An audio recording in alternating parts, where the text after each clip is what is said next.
So let's start with the strategy. Now, when I first entered the forex market, information wasn't, as accessible as it is today.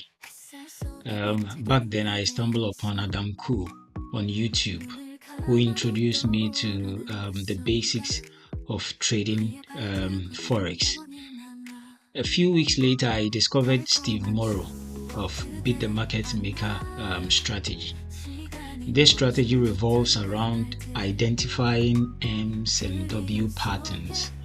And while it is very insightful, there was one critical piece that was missing out, which is the level count. Level count is the key to predicting the overall trend direction, both intraday and on weekly charts. Now, for years, this missing piece left me struggling, and took me 3 years of refining the strategy to finally understand and incorporate level count into my trading, right? Today, this refined strategy is what I use, and it is incredibly accurate. I can predict the market direction with about 90% accuracy. But here is the catch. The problem wasn't the strategy. It's me that is the problem. My greed and overconfidence, often led me to chase unrealistic targets. I would try to ride the market from peak to peak, losing patience and closing trades prematurely. I didn't set realistic take profit levels, and that really cost me dearly. I think the lesson here is even the best strategy can fail if you don't manage your emotions and stick to a disciplined plan. Now, another part of my slow progress was the lack of a physical mentor. While I've developed a high probability trend prediction system, there was no one to hold me accountable or tell me when to stop. My ego often led me to set unrealistic short-term targets, which, only fueled my losses. I am proud of how far I've come anyway, but I've learned it the hard way that trading is as much about psychology as it is about strategy. If you are serious about trading, you consider finding a mentor or joining a community that can provide guidance and accountability. It's a game changer. Really, it is a game changer. Now, the last bit that I think has really slowed my progress. Let's talk about it. Now, let's talk about one of the biggest mistakes I've made: not keeping a trading journal. I invested heavily in multiple screens and gadgets to analyze the market, right? But without a clear plan, and I often found myself closing trades on my phone with a smaller screen and poor chart visibility. That was a problem. That's why I've now created a comprehensive trading journal tailored to my needs. With my mathematical background, I've designed it to track every aspect of my trading. Yeah, I mean it, every aspect of my trading. And I want us to zoom straight into it. So I show you what I have actually developed, right? So this is to track my trading, from my risk reward ratio to win rate. And this is inspired by Mark Douglas, Trading in the Zone. I've set a fixed risk of 8% per trade. And mind you, the starting capital that you see on here, which is $1,000, is actually what I am comfortable losing, right? Trading is not my full-time, business, I should say. So this is what I can afford to lose. And I've gone past the stage of using demo account, even though I did not really use a demo account. So if you want to try this out, especially when you have access to this trading journal, what I will advise you is to use a demo to track your progress and see how it goes. All right, now here is the plan. I've deposited $1,000 into my account, and over the next 20 trades I will track my performance with a 1-to-2 risk reward ratio. I only need eight wins, right? 8 wins per month to stay profitable. Just eight. And I'm confident in my strategy, and I'm ready to put in to the test. I'm putting it to the test, right? So let's see. If we look at the trading journal, it states clearly here the starting balance is 1,000, pip value is 6.44. And why I use pip value 6.44 is that I trade only pound yen, and this is a way to curb the tendency of over trading. So if I am not getting the right setup in pound yen, I don't trade. It's as simple as that. I don't trade. Okay, so this has actually helped me to narrow it down to just one currency pair, right?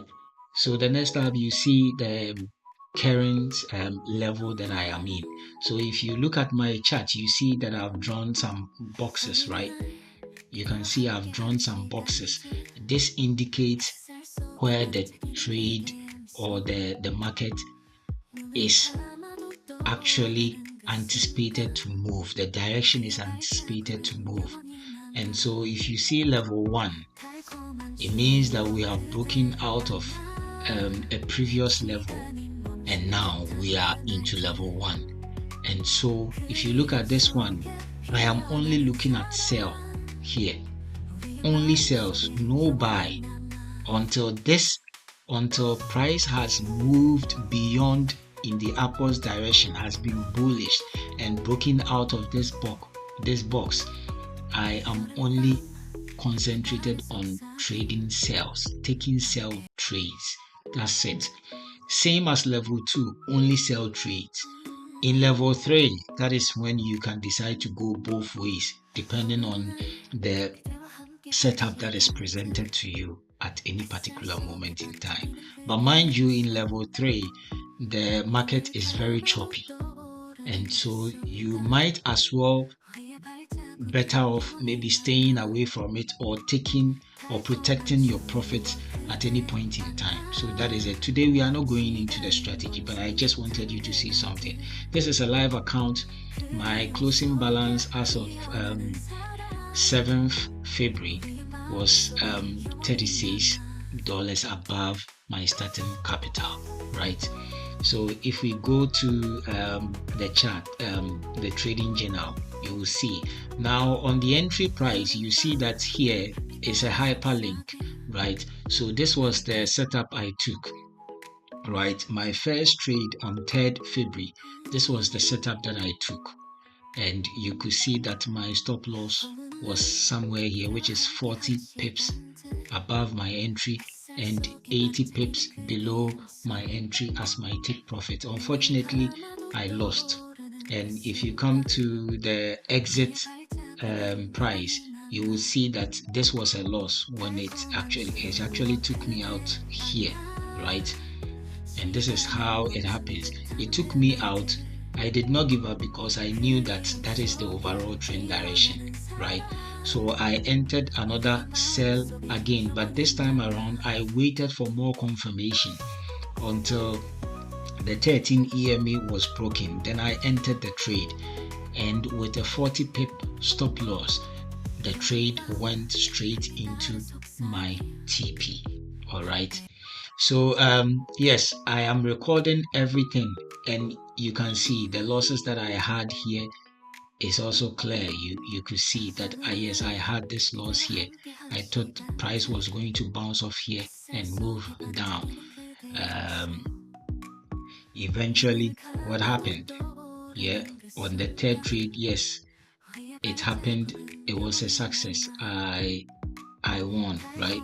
The trade was profitable anyway. So this is how I am monitoring my trade. So every trade that I have, or every entry that I have in the market, I take a screenshot and I record it in a folder.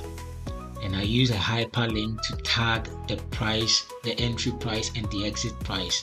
So anytime I open my Excel, I can see the trade, what happened, whether it was a loss or a win, and then I can learn from it. So just as I said, I only need to manage 8 wins to come out profitable. Just 8 wins, okay? 8 wins. And actually, I have extrapolated it to the end of December. So if I should have 8 wins and 12 losses with a risk percentage of 8, this is what is going to be the outcome. I'm going to end the year 2025 with 7,500. Now, if I should be able to manage 9 wins month on month, it means I win 9, I lose 11. I am going to end with $100,000. Let that sink in. I think it's possible. I am not over exaggerating. We are taking trades one at a time. And after every month, I'm going to make some tweaks and see if it is prudent to actually incorporate break even into my strategy, or still leave it as it is. Because there are times I move to break even and I'm taking out, and then later moves in that direction that I actually anticipated. So that is one thing I'm also thinking about. But in this first 20 trades that I am monitoring, I am not going to make any tweaks to it. I put in the trade, I go, and I only check my phone when I get notification. Either TP has been hit or SL has been hit. That's it.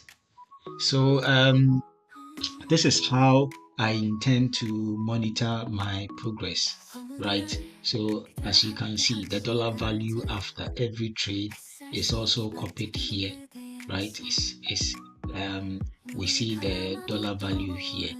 So we always know this is our profit, overall profit, plus the closing balance, or plus the starting balance gives us the closing balance, right?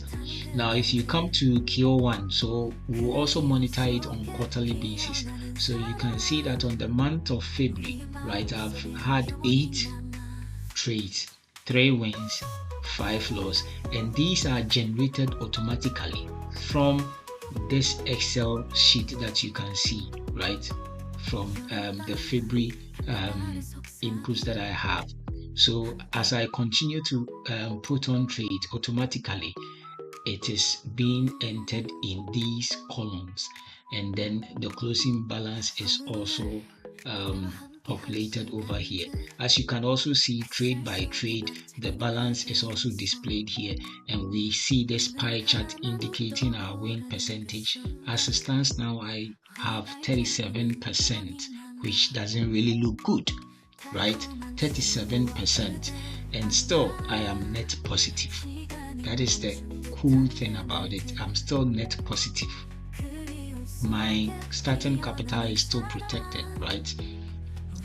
If you look at this one, this is my balance curve. It's not actually an equity curve, it's a balance curve. It means that at the end of every trade, this chart is being updated accordingly. So that is how I'm going to monitor it till the 20th trade has been done. All right. So if we should look at the test, as I've said, we've already looked at the test and I've made it very clearly here. So in case you want, and look at this one, if we are to be able to manage 10 wins month on month, we are going to end our trading balance with 1.3 million. It may sound over exaggeration, but let that sink in. It means that even if you are to use a coin flip, right, 1:2 risk to reward ratio would give you this much. You can tweak the risk percentage. That is up to you. For me, I know how I trade, right? Now, these are the things that I have decided to tweak. The risk is very high. I know it's very high. But even to juxtapose it to what McDouglas actually said, he said that in 20 trade samples, have a fixed dollar rate. I have not had a fixed dollar rate. When I lose my next entry, the lot size automatically reduces. When I win, it automatically increases. So that is how I've done it, and I think it's perfect for this setup. So I want to see how, to be honest, I'm not looking at December outcome or March outcome. What I'm actually bent on seeing is that will I be able to stay focused and trade 20 trades by the end of February, and will I be able to manage 8 wins out of 20 trades? That's it. If I manage to have 8 wins, I will celebrate. It means it's a success, a step in the right direction. It means I am one step to possibility, one step of achieving those aims, those high target aims that I've actually set out here. So it's possible. All right. So by December, I'll have a clear picture of my performance and areas of improvement, and guess what? I will be sharing my weekly and monthly reviews right here on this channel. If you are interested in following my journey, make sure to subscribe and hit the notification bell so you don't miss an update. All right. Now, before I wrap up, I want to thank you for joining me on this journey. If you found this video helpful, please give it a thumbs up. Leave a comment. All right. Leave a comment what you think I should be inculcating into my trading journey. If you are interested in also joining me, just leave a comment and share it with someone who might benefit from it. I will also be sharing this trading journal I've created, so stay tuned for that. All right. Thank you very much. I'll see you in the next video. Until then, happy trading.